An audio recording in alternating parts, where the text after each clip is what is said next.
Welcome to the IRONMAN Insider presented by Maurten. I am your host, Matt Lieto, and I am pumped to start this year off with a first podcast of the season. And a highlight of my 2024, no doubt, was starting this podcast and all the great conversations that came within it. And I can't tell you how excited I am for this new year and everything that this podcast is certainly going to bring. But no better way to start it off than one of the GOATs, greatest of all time in the sport. And I always embarrass him a little bit when I say this, but like, honestly, one of the best people in the sport too. When he retired, it wasn't like us just like losing one of the best of the sport. I was like, man, Craig's just a good dude. So we hated losing him there, but we got him back today. What's going on, man? Not a lot, mate. That's a very nice intro. Thank you. And yeah, looking forward to having a little chin wag today. There you go. And Craig paid good money for that intro. So we won't. Checks in the mail. Awesome. Also funny, I normally don't have this thing up behind me. I clear it out and I forgot, but I felt it apt to leave it because like clearly that's a drawing of you like winning a world championship, and this is a drawing of me running up a hill with the hamburger in my mouth. I like your drawing better, to be honest, but yeah, no, it's a little sketch that well, there was a guy back in the day, you probably remember him. He used to sketch a lot of the athletes and then get them printed off. So, mate, I hung that just for you. I thought you'd like it. Appreciate that. This one, actually, you raced Conrad Stoltz in the ITU days, probably, yes. Right? Yeah. Yep. And he's a lot in the US too. He was on the non-drafting circuit in the US for a long time. Yeah. We used to train. He was in Bend for a little bit, and we were competitive in eating.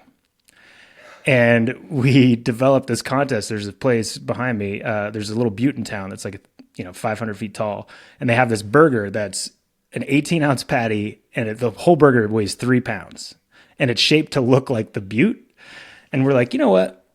And if you ate the burger, you got your picture on the wall for like ever, right? And we came up with a contest where you'd eat the burger, a large fries, and a whole milkshake with like the extra like tin. And the first one at the top won, and it was the most painful thing ever. And somehow I got in the cover of the local magazine in a caricature.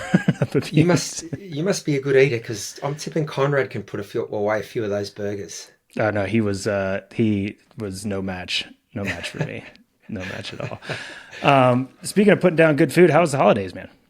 It's been good. Yeah, it's always a fun time of year. Of course, down here in our part of the world, it's summer, so yep. a lot of beach time, a little bit of surfing with the kids.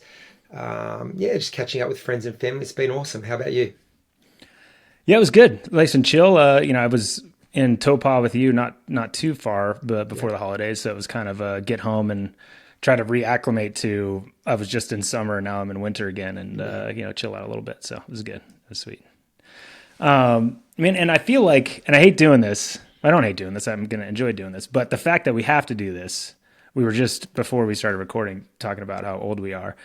I feel like I got to re-educate people just in case on the legend that is Craig Alexander. Like, who's this dude that's on the podcast if they haven't been, in the triathlon scene for a little bit. But dude won 3 Ironman World Championships. Yes, that's correct. Yeah. Two 70.3 World Championships. Yep. And I saw a bronze medal in an aquathon world championship. The highlight, the pinnacle. Yeah, no, I raced short course for a long time, like most people did. So yeah, did the ITU thing, and predominantly most of my short course racing was in the US, where I raced Conrad and guys like Simon Lessing, Craig Walton, Greg Bennett, Hamish Carter, Whitfield, your brother. Back in the 2000s, that was a very lucrative circuit and just a super competitive circuit. So, but yeah, the bronze medal at the Aquathon Worlds, taking pride of place on the mantelpiece. Yeah, I got top 10 in that one, so I was pretty proud about that. But I think there was like 11 starters. But yeah, man, and I'm glad we brought up the short course too, because do you think it's funny? I mean, memory in triathlon is short always, right? Like micro short. Like people will forget who the world champion was like a year ago, or if they skip a year, they'll be like, oh, they're not even going to finish. You're like, dude, they won the last time they were there, type of thing. But people think, and don't get me wrong, these athletes that are coming over and winning Ironman distance off of short course careers now are crazy impressive. but people are kind of acting like it's never happened before. And you kind of came straight from short course to a second place in Kona, your debut, yeah? Yeah, that's correct. Yeah, and I think it wasn't that unusual. I feel there's definitely more depth these days, but I guess back in our days, which wasn't that long ago, you would race all the distances in a season. I mean, that first year that I raced in Kona, I think I raced 13 times that year, and they were all Olympic distance or Wow. halves, really, Yeah. until Kona. So I think that's just the way the sport was structured back then. Sort of the triathlon landscape was most people did that. So and I think it's the natural pathway to take. I mean, I guess there's a few who. I mean, there's no set path. I mean, someone like Sam Laidlow has had no Right. interest in short course. He's come straight into sort of Ironman racing, but I think he would be a force. I mean, we see him in some of the middle distance races. He wins. He wins. So he's definitely got the speed there. And in the end, as an athlete, you just follow your passion or whatever the race you've seen that's inspired you. But yeah, I think there's no one, I guess, set pathway to get to wherever you want to go. But certainly, names like McKeely Jones, Mark Yeah. Allen, Greg Welsh, they all did short course. I mean, ITU racing, and then predominantly someone like McKeely just raced for a decade on the short course circuit in the US, races like Chicago and St. Croix, Yeah. Lifetime Fitness, all of those races. So, but you're right. I just think, with social media now, and I think recency bias is a real thing. We have such a short attention span, all of us, that, I mean, I would consider myself sort of a student of the sport, and Yeah. with so much information coming in at each race, and then you move on to the next race, you do tend to forget what happened even a couple of seasons ago. But yeah, no, I think I mean, I know you and I were at a lot of the races, and a lot of the contenders, they're not new to the sport. They might be new to Ironman racing, but they're certainly not new to the sport of triathlon. They're, Right. seasoned pros. Yeah. No, I love, I've not heard recency biased before, and that's 100% accurate. Yeah. That's perfect. And yeah, I mean, it's funny, like you bring up Sam Laidlow, and I think the whole point is like to win an Ironman World Championship, you have to have speed, Mm. right? And wherever you get it, right? And maybe guys in the past, like a Hell Regal or those guys, got the speed just from being like nails and doing 35 hours of training a week and like never slowing down. But it's funny that you say that, and you're right, that Sam hasn't really done short course racing, but he has short course speed. Like that Mm. dude is fast as, right? So like you've got to have that top end to be able to compete over that distance, no matter which way you Yeah. get it. Oh, 100%. I mean, we saw him go head to head with a couple of the guys who had decorated ITU careers, like Maurten Van Riel and Yellow Geens. I mean, Yep. Sam went toe to toe, particularly with Maurten in quite a few races this year. So, yeah, I think it's, racing at any distance is not just about covering the distance; it's about how fast you cover the distance. So, threshold and raising the ceiling is always important. Yeah. Totally. And it's crazy looking at the watts, and I want to talk in a little bit about kind of how things have changed, but the numbers that the women and men are pushing now are crazy stuff. Not stuff that at least that I wasn't doing from before. But before we get into that, what's if you reminisce and you look back, what were your favorite memories in Ironman Hmm. distance racing for yourself, or battles? Um, every Ironman race was a good memory because it was just a different challenge, and I never felt that I had all the answers. You knew you were going to get challenged by not only your competitors, but also the conditions, particularly in a race like Hawaii.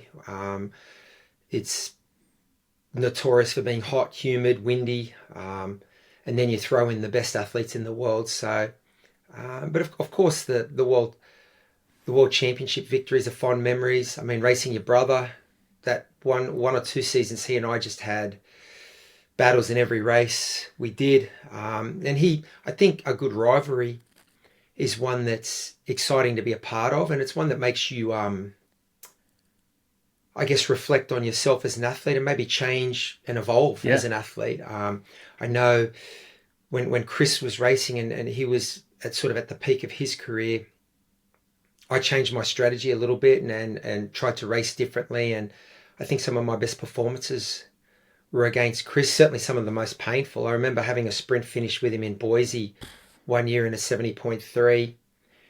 And then the next year I raced him again, and it was completely different conditions. The first year it had been cold and wet. The next year was very, very, very hot, as it can get there. And I just thought, I'm just going to ride with Chris, whatever happens today. And it took him about 20 miles to catch me. And then I rode with him for the last 36 miles. And it was a very hot day. We were rolling through aid stations that hadn't even been set up. Some of them hadn't been set up. So we weren't getting too much nutrition. And we got off the bike together. I think it was the only time in my career I got off the bike with Chris. And we had like a 5-minute lead on the rest of the field. And I just racked my bike and thought, oh, he's got me today. I think I'm cooked. And I was cooked. And literally 10 steps into the half marathon, Chris just looked at me and said, oh, I'm done. And he sat in the gutter. And I thought, oh, well, I guess I'm in the lead now. I've got to keep going. And it was, I want to say, one of the most painful races I've ever done. And I actually nearly got caught. I think it was Ben Hoffman who came from like 5 or 6 minutes back. And I'm not sure how, he wasn't too far behind. But, so I think what Chris dragged out of me that day was a performance different to my usual MO. I would normally swim, want to be the first 2 or 3 out of the water, be in the front group as such. But, there were certain guys who you knew were just going to take off and vapor trail up the road. I always rode, not within myself, but at a level where I felt I could run a really solid half marathon or marathon. Whereas that day, and a couple of times I raced Chris, I just threw caution to the wind, and it was exciting. It was actually fun to do, to change your strategy up, mix things up a little. No, and you definitely brought the best out of him. And what you don't know is that actually I have 2 favorite Crowy stories, and I might tell both of them today, but one of them is from that race, and I'm sure you don't remember, but I was there, and I was racing, and me and Chris were in the same team kit, like Trek K-Swiss kit, and I knew you guys were up front, and I was just as confused as you were. I was like, what the heck? I'm like, I can't catch Crowy. Not that like you're easy to catch, but I was like, normally, like, we find ourselves together at some point. And I get off the bike in third and behind Hoffman, and I'm running, and like Chris was in the gutter, as you said. Like he made his way a little bit further, and I like went to stop for a second to like see if he was okay, and he told me to keep going. And we were in the same kit, so we're on this out and back section, and you have your full game face, and you're just looking forward, nothing, and you see me and nothing, and then you do like a quick one and another quick one, and then you realize it's me, and you're like, go back, come on, you got it. Like you were gonna give Chris nothing, and you were all happy about me being in third. It was great. Oh, come on, man, that's mental warfare. You know how it goes. 100%. It was amazing. It was great. But yeah, no, you definitely brought the best out of him, and you won 5 world championships, and I think you beat him for second in 2 of those. So, but I think so you finally when it comes to those. Yeah, awesome stuff. Any other war stories you want to talk about before we get to the goods? There's 1,000 war stories, but yeah, let's move on. Let's do it. You've got it. So, and maybe some more stories will come up in this, but the sport is changing, and it's also hard. Like for me, it's easy to watch it change because like I never accomplished anything in the sport, and it's like whatever. Watching these guys do great stuff is crazy, but I'm sure when you're like at the top, and I don't use the word one of the GOATs easily or lightly. Like you certainly are, and we always change that. Again, recency biased that. The GOAT changes every couple of years, right? Frodo, I think, was the last GOAT. Obviously Daniela Reef is one of the GOATs as well. But the times are crazy. So what do you think? Is this, as someone that was at the top, you're like, yeah, man, I'd be doing those times if it was, if I was racing now. It's just equipment, or what do you think the equation is on? Are these athletes getting faster, or is it just times are passing? I think it's a bit of everything. I think it's all of those things. I mean, to your first point, do I think I would be competitive? I think that's just the nature of being a competitive person. Right. a mountaineer never sees a mountain he doesn't want to climb. So as a competitive athlete, I always used to love the challenge of coming up against the best people over all the distances. I prided myself on being a versatile athlete and being competitive wherever I chose to race. I think one of the talents I had was I was able to train and prepare specifically for whatever the demands of an upcoming race were, whether it was short, long, middle, hot, cold, hilly, flat, whatever. So, but I do have a theory. I feel every sort of generation does get a little better. Yeah. I think that happens in a lot of sports, and part of it is the equipment, no doubt. I mean, I look at the times that the athletes are putting out. I sort of take a deeper dive into sort of their effort and their output, watts per kilo, the paces that are being run, heart rates, and those sorts of things. And I think a great athlete in any era would be a great athlete because they share a lot of those sort of characteristics or traits that people at that level have, which is a discipline, a drive, a motivation, a resilience to keep just coming back. And I think you see that with all the great athletes, male and female in our sports. All the great champions sort of share those traits. If you're going to strive to get to the top, you're going to strive to get to the top no matter what generation you happen to be in. Yeah. I think so. You just have different tools at your disposal and different knowledge. I think the knowledge, I definitely think the athletes are getting faster. Let's forget the equipment. I think we look at people, let's talk about the Norwegian method. I don't know if it's a method as such. You have a group, which has been disrupted recently because new coaches, sure. Olav's moved on, new coaches moved in, but sort of the core of that team, which is Christian and Gustav, I think they're athletes who like to push the boundaries with performance, their training methods, nutrition, how many grams of carbs per hour they can take, all of those things. They're continually teetering right on the edge of what's possible and pushing. So I think they exhibit those sort of traits of trying to progress the sport. They certainly have great tools at their disposal. I mean, we look at the bikes, the setups. I mean, it was interesting, you and I, and I think Welsh and Rinny in when we were in New Zealand for the 70.3 Worlds recently, we were talking about how, that road there is known for being a rough chip seal road. And, even maybe 10 or 15 years ago, you might turn up there with a setup that was 19 or 21 mil tires, 130 psi pressure. And now, 100%. Yeah. You've got Taylor racing on 30 mil rims and tires at 65 psi. So I just think I'm in awe of, I just think there's so many more boxes for the athletes to check. So it makes it easier and harder. It's easier from the perspective you may have more tools at your disposal, but I think it's harder that you just have to be across a lot more in terms of your nutrition, your equipment. There's so many more boxes to check. I mean, these athletes are in the wind tunnel a couple of times a year, on the velodrome, fine-tuning position, equipment choices. And I guess the end result, it leads to faster times, but it's a lot more work as well. So, I think it's a mix of all of those things.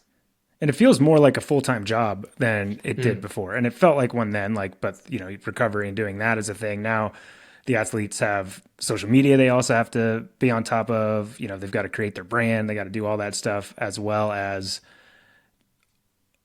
finding all these stones to turn over and see what's inside. And we're not even talking about I had Dr. David Spindler on the podcast a bit ago, and we're talking about these athletes with neuroscientists trying to get them to get the most out of themselves, and again, not talking about mental coaching or any of that. It's very specific neural pathway work, and that's something we didn't even know. I didn't know that stuff existed 2 years ago.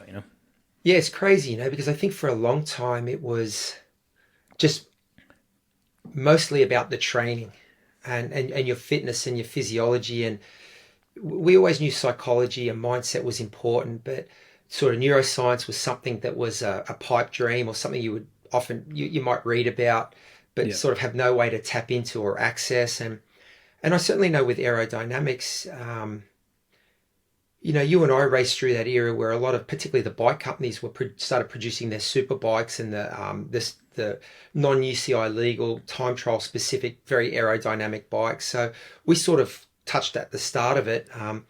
And even before that, we knew about the benefits of aerodynamics, but I don't think companies were able to manufacture the products with carbon technology the way they can now. And so many things have changed, but it's all for the better. I mean, I love turning up to these races like we do now and just thinking, gee, I wonder what's going to happen today. Oh, for sure. Yeah. And I mean, to your point, like, and I'm sure you got in the wind tunnel eventually, but, and no disrespect to my brother and his ability. Obviously, he was a great cyclist, but he was like the only triathlete to be in a wind tunnel for a lot of that period. And I was doing like wind tunnel testing with pictures, and me and my buddy were like drawing over in graph paper what we thought the wind was going to be doing. Right. Yeah. Like that's how we got aerodynamic.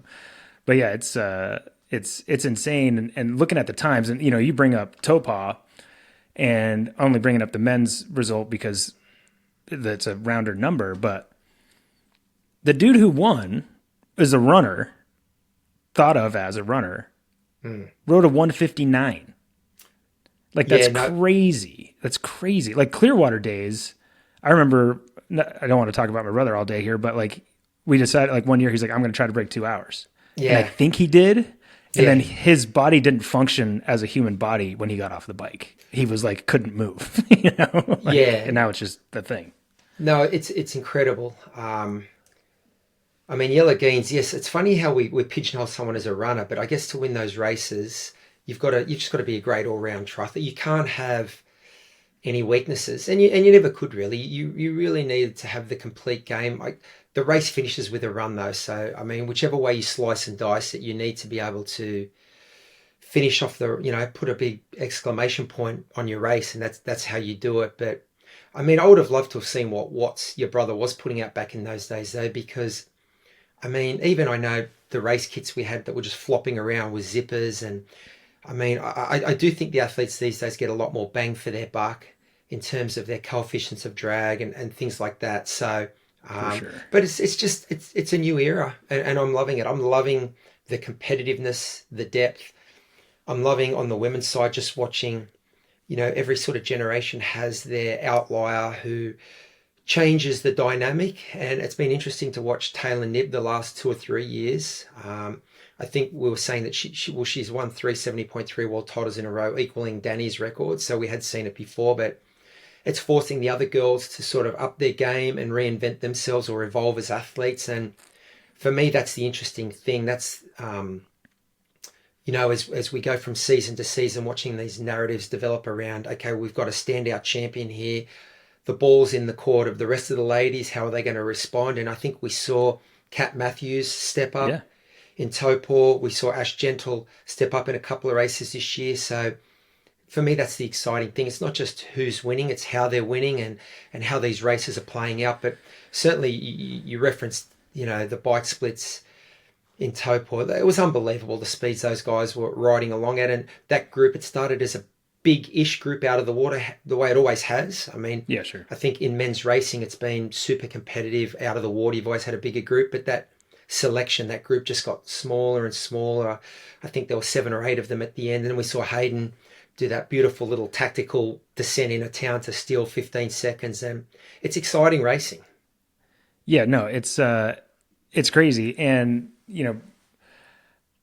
both sides, obviously. And I think the scary thing, and maybe what's a little different about Taylor Knibb, and I might be wrong, but I don't think I am. Like, you talk about McKeely Jones, and she had this long career, and then she went an Ironman, and she won one Ironman World Championship, and obviously it was quite impressive, but she wasn't this like force that was around. We're like, Taylor's young, dude. If I'm one of those women, I'm like, and to your point, the only option is to either like just say I'm not going to be a champion, or like freaking get to work and find a way to like be the person that's going to do it. And I think, you tell me, I think the difficult part with that though is, and Laura Phillip obviously showed that she has the ability to do that as well, obviously in Nice. But I find that when you have a transcendent athlete, and I don't know if you ever had to race someone in your career at that time where you were like, they're unbeatable. Maybe Bennett was when you first started. I don't know, but it's the only, like, if any of those women, and I'm going to get emails from this, like try to beat Taylor and go outside of themselves and beat Taylor, like catch her on the bike and beat Taylor, like they then risk not finishing the race. Where often the way to beat to win when that transcendent athlete is there is like, you just need to make sure you're in second place. And when something happens, you're the one that like mops it up, right? When there's that big a gap. And yeah, what do you think about that? Like, where are the women at these days? Yeah, well, it's a great question, and I mean, for me, I guess the guy who was hard to beat, particularly in the Olympic distance non-drafting, was Craig Walton. He was the guy who I finished second to him in Noosa. I finished second to him in Chicago. One of the best races I ever had actually was the LA Triathlon in 2002. I finished second behind Craig Walton, and there were 5 ITU world champions in that race who were behind me, but I was still over a minute behind Craig Walton. So Right. I think every athlete, you come up against someone who is your Everest. And I think it's interesting because you can spend a lot of time looking at them, and you need to. We can learn a lot from modeling behavior and looking at who's the gold standard, what's their level, and you need to aspire to get there and be motivated to do it. In the end, though, you need to keep chipping away at your own game and try and narrow the gap. But then at some point, when you're in the ballpark, you do need to take a few risks with your strategy, mix things up a little bit. I was never one to sort of just hang around and wait for them to drop their level. I always felt the onus was on me to lift my level. Sure. I'm not just going to wait for them to be off the boil a little bit and pick up the pieces or mop up the dregs, so to speak. I always felt that was part of the challenge, and I think it's interesting. You need people like that in your career to get the most out of yourself. So, Taylor's just amazing. You mentioned before there's been some athletes who have been successful. Well, there's been a lot of athletes who have been successful across all distances because, as we talked about, it's all triathlon. Each distance has its nuance, but if you've got enough good people around you, you can figure it out. I think a couple of the things that we've seen recently that maybe we've never seen was, Taylor is a classic example. She's at the Olympic Games, mixing it up in that mixed team relay. One of the greatest anchor legs. I mean, that mixed team relay at the Olympics was awesome. Yeah. Got not single-handedly, but her anchor leg, sort of put an exclamation point on a silver medal for the US team. Next thing you know, she's in the cycling races at the Olympics, and then fast forward a month or two, she's in middle distance, and then 70.3 World Championships. And not just making up the numbers, being a contender. So she's and we saw it a couple of years ago. She did it in Kona. She went from short course to 70.3, and then her debut on the Big Island, she finished third. And we saw it on the men's side with Christian. I mean, he finished third in Kona a couple of years ago. I want to say, was it two weeks later, we were in Utah at St. George, and he won 70.3 Worlds. And then a week after that, he got a second place at an ITU sprint race in his hometown of Bergen. I mean, we've seen athletes bounce between distances. We've just never seen them do it in the same month or even in the same season. I mean, it's kind of unprecedented, really. Totally. I think the only athlete I can think of my era that seemed to do that was like when Terenzo got on a bender, Yeah. He was kind of unstoppable for 2 months at a time. But no, I think you're totally right. And the maybe the scary thing with Taylor is that she hasn't found what she's best at yet. Probably it might be the 70.3 distance, but like there's zero chance you could say that she's found the thing that she's best at yet, and that's probably pretty scary. But what drives Taylor, and I think sometimes she doesn't get credit for this until you're like in a room talking to her about it, is that because she is so like detail oriented, and like I think some people think she's just like robotic in some ways and like just does the thing. She's doing all these things because she freaking loves it. Like she loves it. She's doing it because she's like, dude, doing the time trial at the Olympics sounds sweet. I want to do it. And I mean, I think that's a common trait amongst outliers and high performers in all arenas of life, is they have a passion and a love. It can be work as well, but first and foremost, it's an intrigue, a curiosity, and a passion to do things. And she's a breath of fresh air in the sport. I love her quirkiness in her interviews and just how authentic she is. And I love that she's over in New Zealand racing the Worlds at the end of a incredibly long season. I mean, our professional athletes race long seasons these days, and she's just sort of on a road trip with her mum and dad. Her mum's racing as well, Yeah. and kind of just reminds us all that it is still about just passion and love. You're doing something that you like to do. It's a recreation, it's a sport, and it should be fun. And she seems to be having a lot of fun with it. No, she is, and it's yeah, it's awesome. Awesome to see. Always fun to. Her mom's great, and she's always like down for a chat. And yeah, she's obviously been brought up the right way, which is sweet to see. Okay, and I want to get on to asking you some input that our age groupers can use here, maybe building into the next year. But I'd be remiss if we didn't talk a little bit about Kona and kind of how crazy that race was. And I want to hear what stood out most to you. I think for me, it kind of like the perspective was changed when like I got really excited. If anybody watched the race, I got really excited when Werf was running through the field. It was like hilarious because like I know like it's just the opposite as what is supposed to happen, and it was like he was a monster, and he was like he was sprinting through everybody, and he had I think he faded a little bit, but he ran his way into a good position. I think 6th or 7th place. 7th, and yeah, and he was just the run that he's always wanted, right? And after the race, I go up. He was actually up in my room talking to Spindler, and I was like, man, was it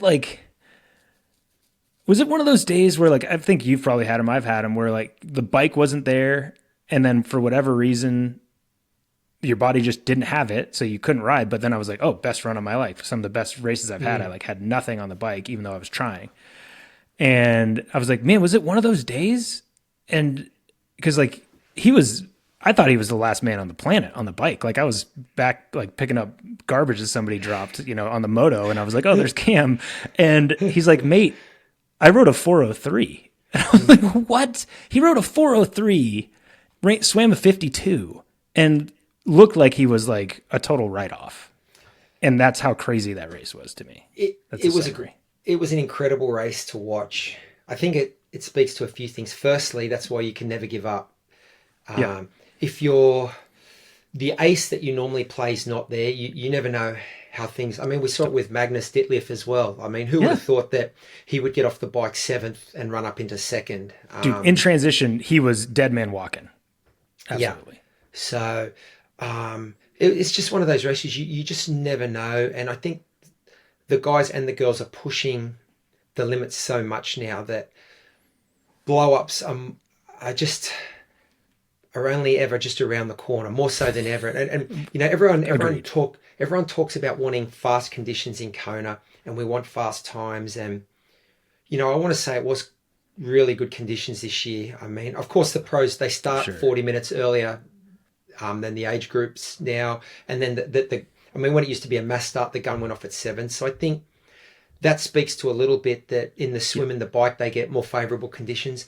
But favourable doesn't mean easy. Favourable means you push hard, and we saw them push super hard.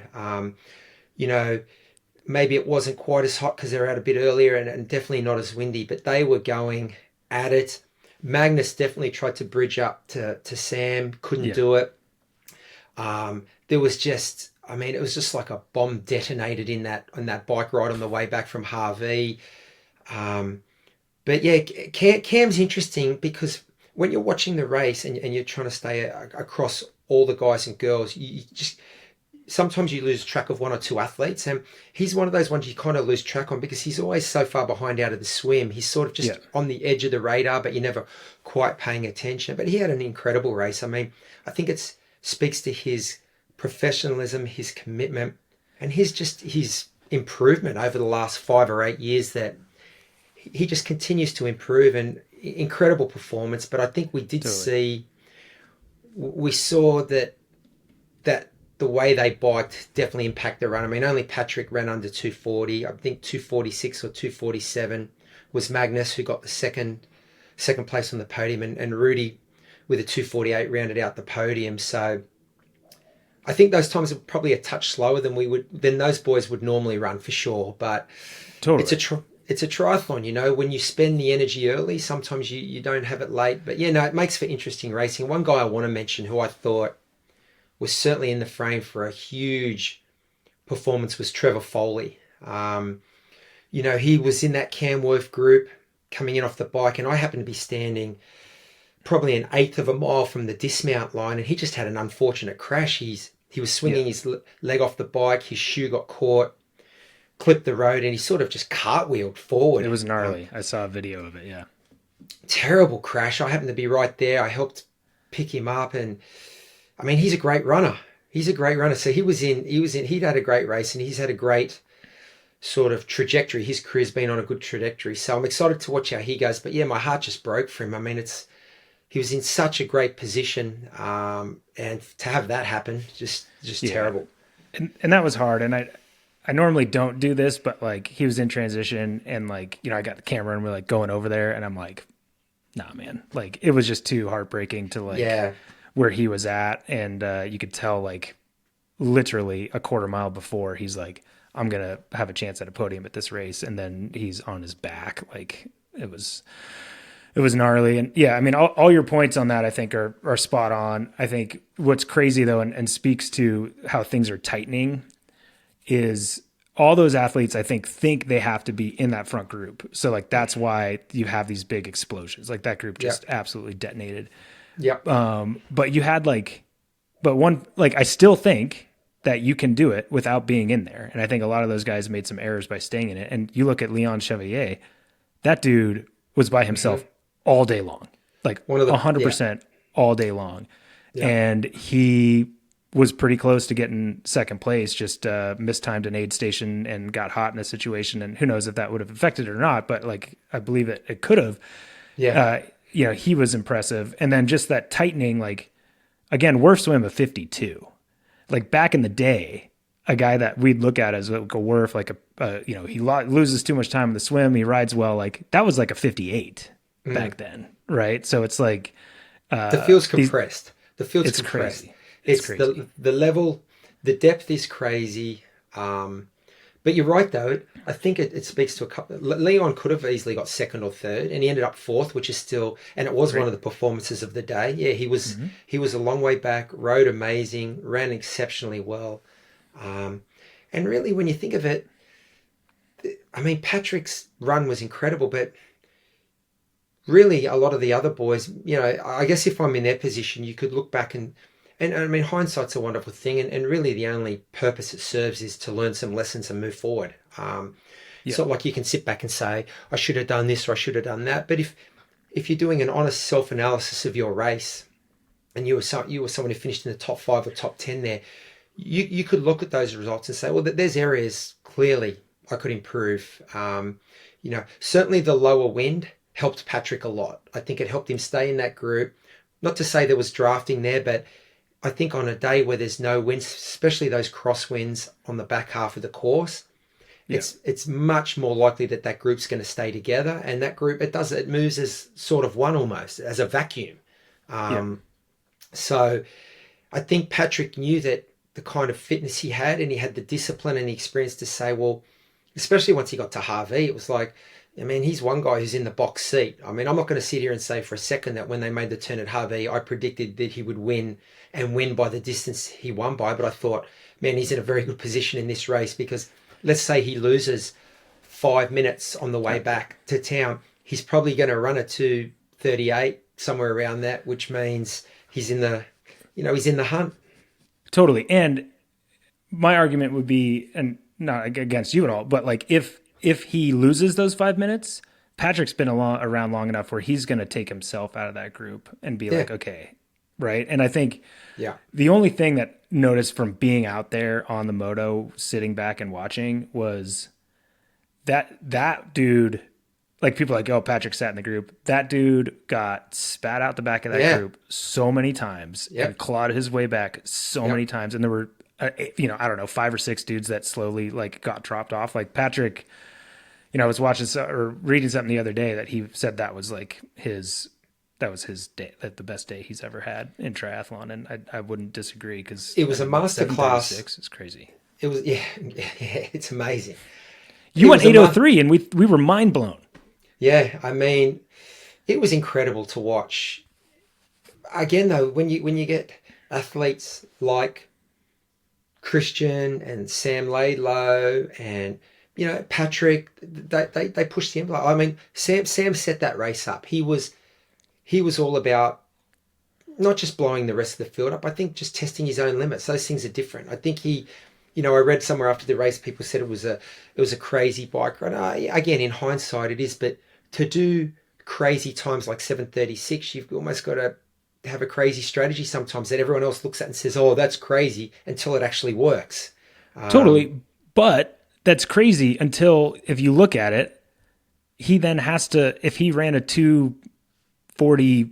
He would have had to run a 2:44 to still beat Patrick. So it's like, it's what he would have had to do to win that race. 100%. 100%. And you know what? Let's play a fun little game where we say, let's say he rode 3 minutes slower. Yeah. He probably would have run a lot quicker. Does he beat Patrick? Who knows? He's trying to win. He's not just trying to get a gallant podium. So in the heat of the moment, you make those decisions. But you're right about Patrick. There were times he was 100 meters off the back of that group. But it showed his experience, and he didn't panic. He just stayed right on his sort of his power and his pacing sort of governor that he'd set for himself, and kept things really steady, and was able to ride back onto the back of that group and multiple times. So yeah, it just showed his experience. Yeah, it was a great performance. No, that's sweet. So yeah, real quickly, I'd be remiss to not ask you about kind of Pro Series this year and kind of impressions. And I know I was stoked to see an athlete like Barnaby, that's kind of breakthrough athlete, have the season that he did. And mostly I was excited because you're like you talked to him and he's like, I never thought he still kind of before Topa didn't think he was a great athlete or like that he had the ability to be one of the best. And it's like, no, man, like you gotta change that now. Like it says that champion next to your name now, so there's no going back. Yeah, I love the Pro Series. I think it added a different sort of layer of interest to the racing this year. Yeah. Particularly in Topor, we had a situation where we had a race within a race as well. Yeah. So I think the athletes had crunched the numbers. They knew sort of the times they had and who they had to be around. Obviously, on the women's side, Kat was just trying to win a world title. But on the men's side, I think we saw, athletes doing their sums, working out where they needed to finish, who they needed to beat, and it was great. It rewards consistency. I know I was in Busselton at the 20th anniversary of that race, Ironman Western Australia, and for the Ironman Pro Series, it was the 70.3 Asia Pacific Championships, and Greg, he won that race, and I was interviewing him after. He was over the moon. He said it was his first big, real breakthrough victory, and it sort of solidified his position in the Pro Series, gave him a lot of confidence heading to New Zealand, and I think you love to see athletes like that. Just a nice guy, but a great athlete, breakthrough, sort of level his performance up, get that belief in himself. And that'll change his career, I think, from a lot of perspectives. Like, I guess we can say the money will make things easier for him, but hopefully it'll give him a lot of confidence. I think that's the main change it'll give him a sort of a self-belief that he belongs at the front end of the big races. And I mean, his race in Topor was great. His race in Busselton was amazing. He swam with guys like Mark DeBrick and those, the really top swimmers. Again, they rode 157 over in Busselton it's a fast course, it's flat, but it was a windy day and it's an incredible bike ride, and closed it out with a 112 run. I mean, his time was in the 330s, just incredible. So it was great to see him win the Pro Series, and Kat was just Kat. She did what she always does, which is show up on any day, any conditions, and just be competitive. That's the thing, and I certainly don't mean to like diminish Kat at all, but like we always knew it was going to be Kat. Like I knew, as soon as it was announced, I was like, if Kat's doing the series, she's winning the series, right? She's so consistent. Totally, and I shouldn't say that because it's like it diminishes maybe how impressive she is, but she did not leave many points on the board at all. Just a few, obviously, in Nice, and then 70.3. It was like a minute and a half or something of one of hers earlier in the year. So, I mean, that athlete is crazy. And I want to ask your, opinion on, I feel like we're at a spot right now in the women's racing where we've had a lot of best, like there's been these streaks of like the GOAT, right? Like we had like the Rennie days, we had the Chrissy days, we had the Daniela days. And right now it's like, you'd say it's almost ready to be Lucy days, but her fragility keeps her out of that, right? So it's like, and obviously Laura Phillip finally got that world championship win over that distance, the Ironman distance. And so maybe that confidence is going to be there. But where do you see right now? Like right now, it's like Kat Taylor hasn't really proven herself over the distance yet, even though she got fourth in Kona a couple years ago. Like, what do you think? Mate, it's a great question, and I think it's why we keep coming back to watch the races, because I don't have an answer for you. I think you're right. It seemed that the natural successor to Danny was going to be Lucy, but sort of Lucy's had a couple of injury concerns. Still putting together a hell of a resume, no doubt, but yeah, just hasn't been able to be on the start line of some of the bigger races. I mean, normally we would have seen Lucy, I think, at Nice and in Topor this year, and we didn't see her in either. Yeah. It's a good question. Well, let me ask you a question. Okay, sure. If we're looking at the season that just was, I mean, we saw Laura win in Nice. She's the Ironman World Champion. We saw Taylor win in Topor for her. She did the three-peat, throw in an Olympic medal, great middle distance season. But then we've got Kat, who got a silver medal in Nice, a silver medal in Topor, and also won the Ironman Pro Series. So what's the better season there? I mean, I don't know. I mean, I kind of think because it was the first year of the Ironman Pro Series, we mightn't give that the cachet that it deserves. But I kind of feel that Kat's season's been amazing because she's shown she can turn up and do it on the individual day, but she's also shown she can turn up and do it every day for a whole season. And to me, that speaks to, I guess it depends what criteria you use when you're calibrating and assessing these seasons. But I mean, it's a tough one. Totally. And I mean, I think, and I don't want to compare the men's field and the women's field, but I'm going to to prove this point, is that Barnaby was 6th at a world championship and 10th, if I'm right? And Kat was a contender and almost won, right? She was second and second and put herself in those positions. So like that is a consistency at the very highest level that I think is remarkable. And yeah, maybe Taylor's 70.3 performances on some of the days, the dominance where you have women being like, I'm not going to race Taylor anymore. It's like that's an argument to have to put in Taylor's. You can put an argument forward for all of those ladies, because I think Taylor's consistency over the years, like 3 70.3 titles in a row, is awesome. That's exactly what we would see Danny do. But Kat's consistency across the years, and then her just consistency this year to be a contender over the different distances, was impressive. Yeah. Laura did, I guess, take what you might argue was the main race. I don't know. I think the sport's changing. The landscape's changing a little bit now that 70.3 Worlds has a credibility and a history now. So it's an interesting one. And Lucy, who you mentioned, I mean, I think she would have been a contender at Nice. Definitely would have been a contender in Topor. It's interesting times. On the men's side, Patrick won Kona, finished second in the Pro Series, but I think it's fair to say, and this is not a knock on Patrick, I don't think he would have been in the race in Topor. I don't think he would have had that speed.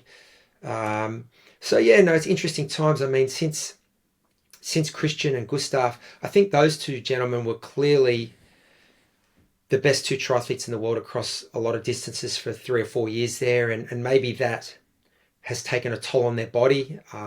Obviously, Gustav's had other things going on in his life, so it's made it a challenge for him. But it just shows how hard it is to keep turning up year after year and being at the top. Like we see Danny retired and she had a 10-year period where she was able to do it year after year. And I think, yeah, it just shows you how hard that is to do. So perfect segue. I want to spend just a few minutes, and I know you got a day ahead of you, so we'll let you go. But where we can maybe talk about going into a new year. Obviously, you're experienced athlete, but also an Ironman U master coach, and have great experience coaching as well. What's your advice to give athletes, like maybe, obviously North America is still kind of an off season period of time, what to focus on then, and then moving into kind of next year, maybe thoughts on that durability that's physical, but also mental. Like you said, it's a long season, right? Like how would you look at things to set a season up, or again, coming in and off an off season? So that athlete, I know you're excited to try to win your age group in Oceanside, but you're also trying to race in Nice. Like, how do we do that? Well, let me just stop you right there and say I don't have an important day to get to. There's nothing in my today more important than chatting with you. So, it's a good one. I think it's, as a coach or as an athlete, it's where self-awareness comes into it. You've got to know your personality. For better or worse, we are who we are. And some people want to go full steam ahead 12 months of the year. And maybe with that type of a personality, you need to rein it in a little bit, because whilst they might have a high motivation and a mental drive, you want to make sure their body's durable enough to hang in there for the whole season. I think it comes back to having a good plan. So when you do your debrief on the season that's just passed, looking at the things, did we check off the boxes? Did we meet some of the goals we'd set for ourselves? How did that season play out in terms of our training, our performances? How did it fit in with family life and work life? And so you sort of do that debrief, and you pick out the parts that were really good about the season and maybe the things you could work on for next season. And like anything, it's about having a good plan. So you plan ahead. Well, what are my goals for next season? And, I think when you're talking to athletes about that, or when you're an athlete yourself setting your goals, I think it's important to remember there's no right or wrong answers there. If something's personal and meaningful to you, it'll be a great goal. Right. You want to make them challenging, for sure. Some athletes are trying to win world titles. Some are trying to qualify for world titles. Some are trying to set personal bests. Some are trying to step up in distance. Some are trying to hit performance benchmarks they've never hit before. They're all great goals. Sure. They're all great goals. So be very clear about setting yourself some goals that are challenging, but personal and meaningful to you. And other people might not understand your goals, where you want to race, why you want to race. That's fine. They don't need to. As long as you understand and very clear about what your why is, I think you'll be fine there.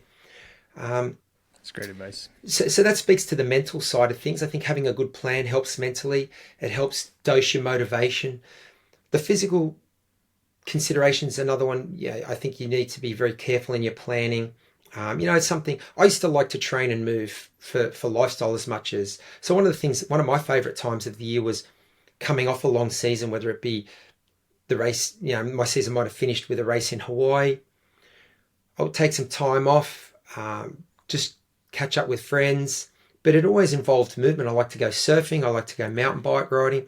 I like to I would get home to Sydney. I'd been away for 6 months. I'd do coffee shop rides with my buddies. Maybe we would ride 3 miles to the coffee shop, sit there for 2 hours, and then ride 3 miles home. That could be.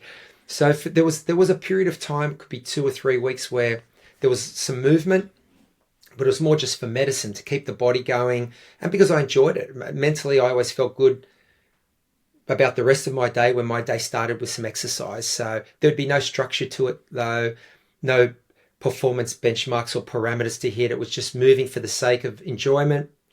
Then I would get into sort of a period that was a little more structured, but not too much more structured. Again, it was just sort of like almost active recovery, but a lot of zone 2 if we want to get technical, sure. And just enjoyment. But just getting I guess you sort of laying or setting the table for what's to come next, which is a more structured training plan to come later. So I guess to answer your question, it's sit down.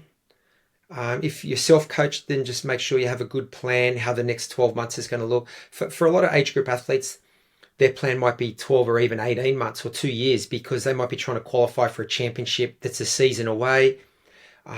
So make sure you're realistic about the time that you've got available to commit to your training and your racing.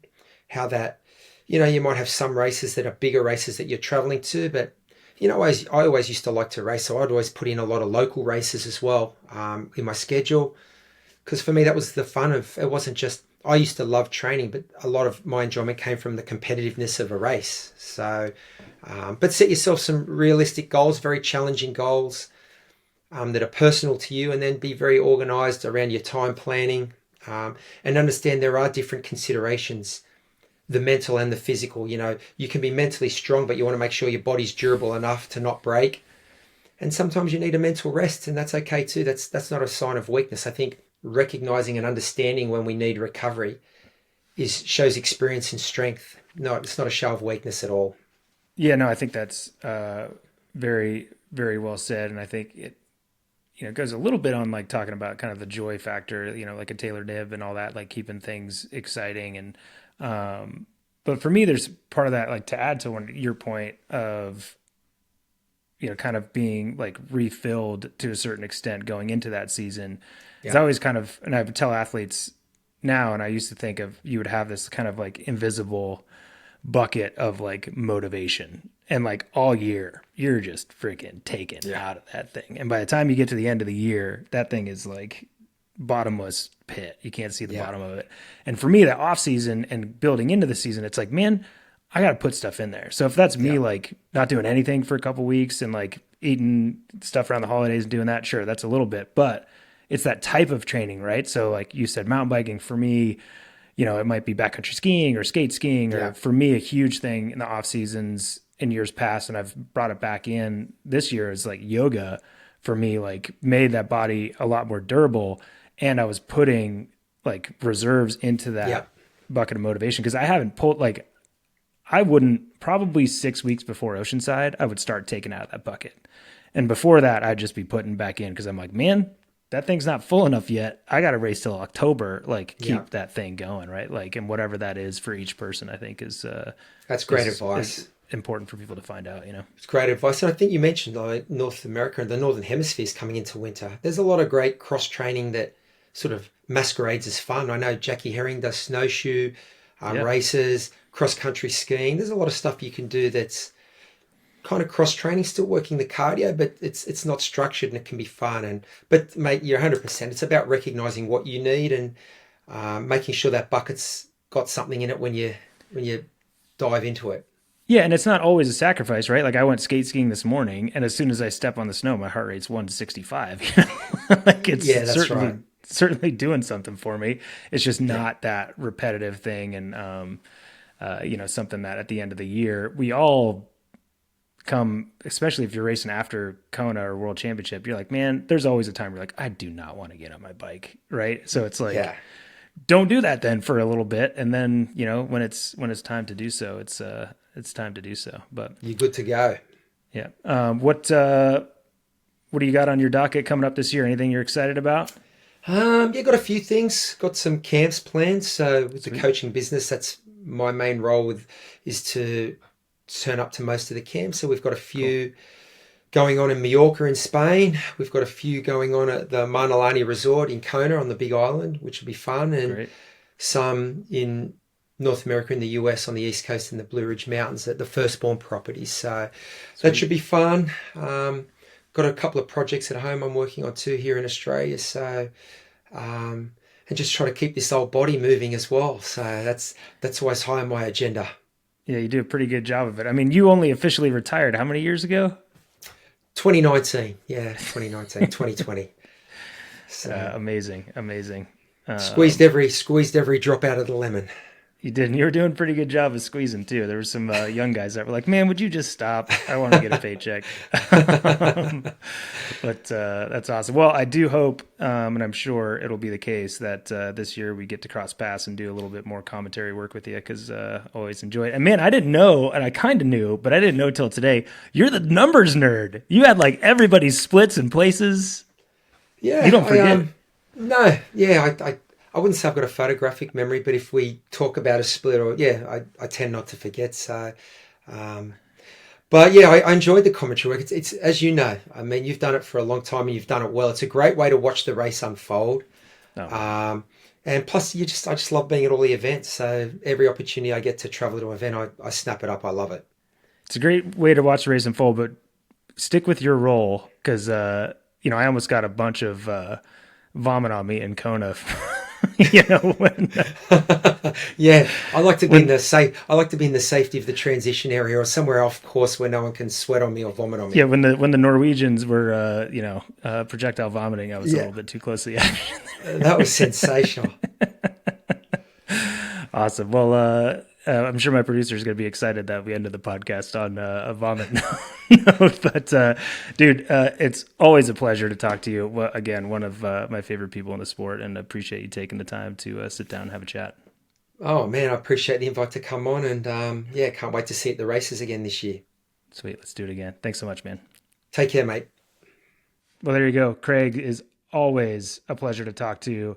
A lot more of a stat man than I thought he was, but I knew he was a great conversationalist. I hope you guys enjoyed that one. To stay across all the latest Ironman and Ironman Pro Series news, follow Ironman Try on Instagram and check out proseries.ironman.com for standings, athlete bios, episodes of A Fighting Chance, and replays of the races and more. I know we've got a big season coming up this year. Really excited about the Ironman Pro Series and some of the changes going in that, and obviously some different races to focus on and new athletes coming into the Pro Series. Super excited for what is to come there. So keep an eye on that space.